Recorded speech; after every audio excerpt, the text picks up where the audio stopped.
Imagine a dazzling spectacle in the night sky, a man-made star blooming far above the Pacific Ocean.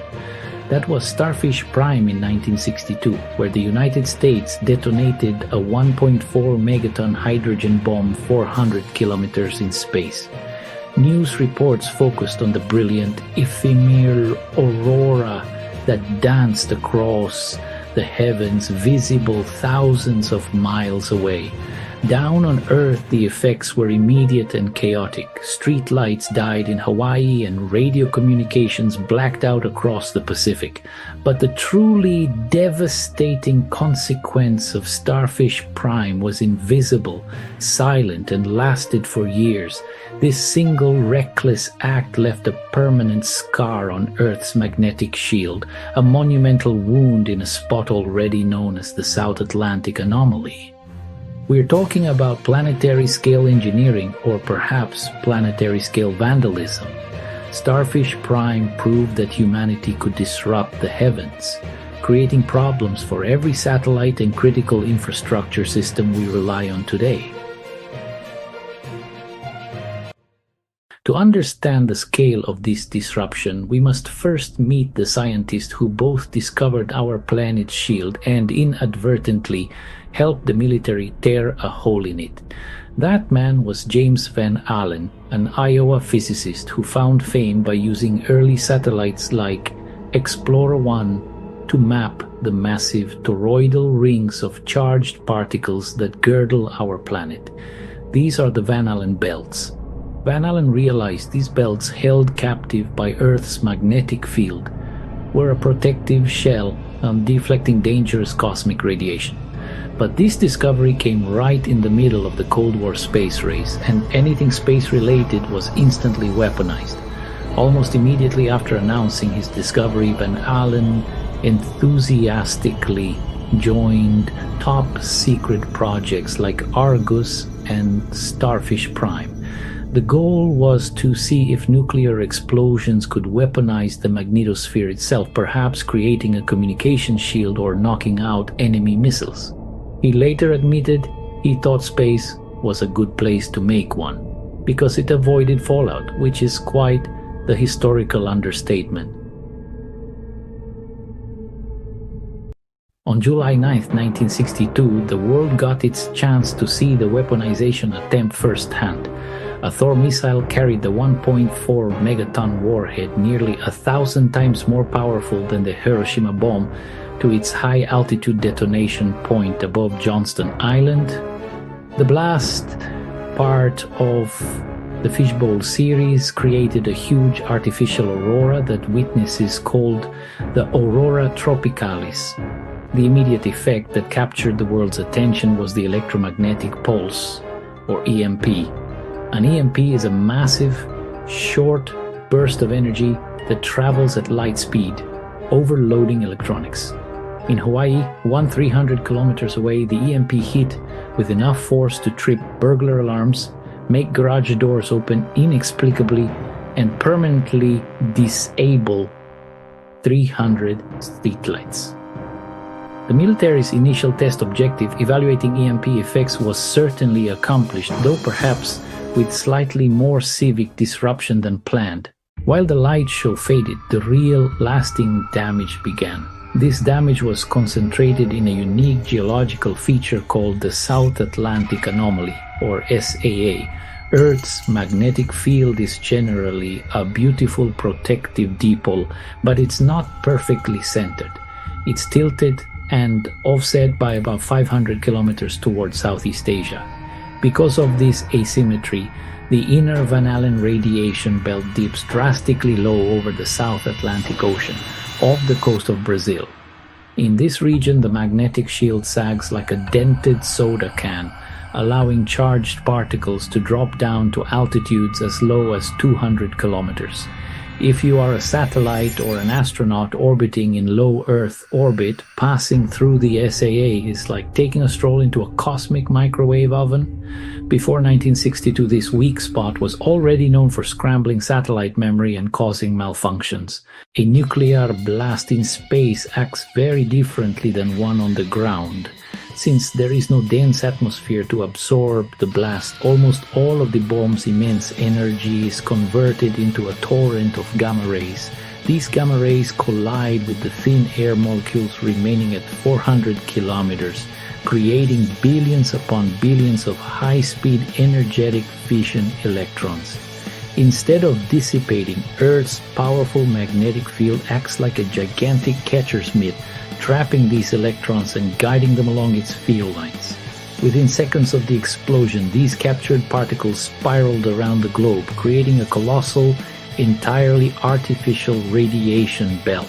It was instantly dubbed a radioactive wedding ring around the planet, and detectors on the ground and in orbit simply maxed out, leading some scientists to initially believe their equipment had malfunctioned. The injection was catastrophic for the handful of satellites then in orbit. Telstar, the cutting-edge communication satellite launched just a day after Starfish Prime, was one of 7 spacecraft destroyed in the months that followed. Its delicate transistors were overloaded by the man-made radiation, dramatically shortening its lifespan. Starfish Prime didn't create the SA, but it injected its nuclear debris directly into this pre-existing magnetic weakness, amplifying its size and danger. The consequences were multifaceted and long-lasting. First, the particle density inside the SA skyrocketed. Satellites orbiting after 1962 experienced error rates up to 3 times higher when traversing the SAA compared to pre-test measurements. Second, the geographical footprint of the SAA measurably widened, pushing dangerous radiation contours roughly 500 kilometers farther north. This meant that satellites flying previously safe paths were now passing through a new, artificially expanded zone of elevated risk. Third, the injection accelerated the SACA's slow, natural westward drift. Normally a subtle feature that changes over decades, the anomaly's crawl sped up, forcing space agencies to constantly revise their operational maps. Now, let's bring these down to Earth and talk geophysics, specifically Geomagnetically Induced Currents, or GICs. This is where the consequences of Starfish Prime's EMP directly intersect with our planet's structure and your professional focus. The EMP from a high-altitude nuclear blast is composed of 3 components.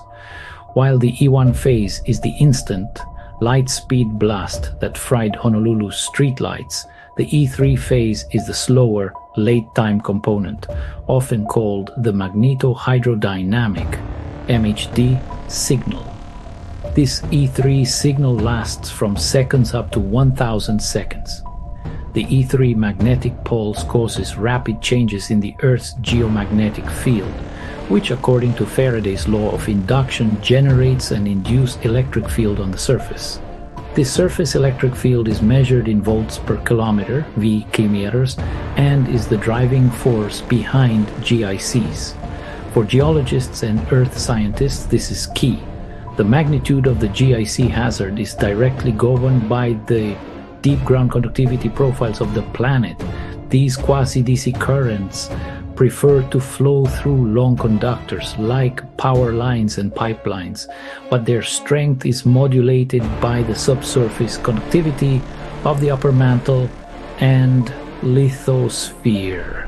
Areas with highly resistive ground will experience higher surface electric fields, VKM, and thus greater GICs flowing through long conductors grounded in that area. When GICs flow into the power grid, they behave like a dangerous, unwanted DC bias, overwhelming transformers. Transformers are designed for AC, not quasi-DC. This DC bias causes the transformer's magnetic core to go into half-cycle saturation. Saturation has dire physical effects. It increases internal heating, local hotspot, causes massive energy losses, and leads to mechanical stress. The transformer core starts vibrating violently due to magnetostriction, forcing the tank wall to displace. Crucially, unlike the US tests, which happened over the Pacific Ocean, The Soviet Union conducted similar high-altitude nuclear tests over land in Kazakhstan in 1962. These Soviet tests provided invaluable, frightening ground-level magnetic field data. Analysis of these Soviet measurements revealed that the existing electric field standards set by reliability corporations, such as the 8 V-kilometer standard typically used for solar storm protection, are grossly inadequate for a HEMP threat. Scaling the measured Soviet data to the continental United States, CONUS, experts found that a realistic HEMP E3 threat could generate electric fields up to 85 VMI kilometers in the southern US, exceeding the solar standard by a factor of 10. The flash of Starfish prime lasted seconds, and the glorious artificial aurora faded in minutes. The artificial radiation belt, that radioactive wedding ring, took years to decay. But the profound legacy of this event, this act of Cold War geoengineering, remains with us today. The South Atlantic Anomaly is still demonstrably wider and deeper due to Starfish Prime's lasting effects. Astronauts on the International Space Station must take extra precautions, and commercial satellite operators like SpaceX factor the SAA's amplified danger into their orbital designs.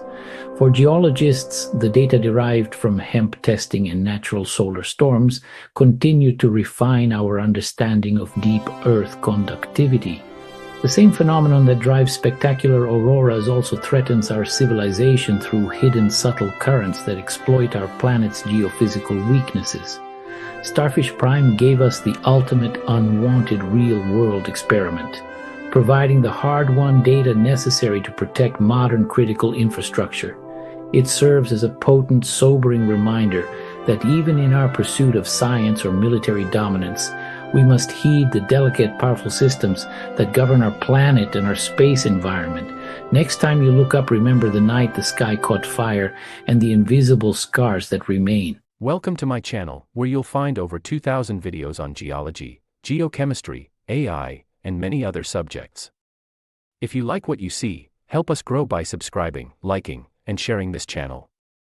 YouTube elimina la barrera de los idiomas. Ahora ya puedes oír los vídeos en tu lengua materna aunque estén en inglés. Sigue estos pasos sencillos. 1. Abre el video en YouTube que quieres mirar. 2. Haz clic en el icono de los subtítulos. Parece una pequeña CC, está abajo a la derecha del vídeo. Si los subtítulos están en inglés, haz clic en el icono de configuración, el engranaje, también abajo a la derecha. 4. Selecciona subtítulos y después elige traducción automática. 5. Busca y selecciona español en la lista de idiomas. ¡Listo! Ahora puedes ver y entender cualquier vídeo en inglés con subtítulos en español. Así, YouTube te ayuda a aprender sin importar el idioma original del video. YouTube устраняет языковой барьер. Теперь вы можете слушать видео на своем родном языке, даже если они на английском. Следуйте этим простым шагам. 1. Откройте видео на YouTube, которое хотите посмотреть. 2. Нажмите на значок субтитров. Он выглядит как маленькая буква CC и находится в правом нижнем углу видео. 3. Если субтитры на английском языке, нажмите на значок настроек, шестеренка, также внизу справа. 4. Выберите «Субтитры», а затем «Автоматический перевод». 5. Найдите и выберите «Русский» в списке языков. Готово. Теперь вы можете смотреть и понимать любые видео на английском языке с субтитрами на испанском. Таким образом, YouTube помогает вам учиться независимо от языка оригинального видео. I think these videos are brilliant, and I'm sure you will like them too. Please like, comment, and subscribe, and don't forget to click the notification bell.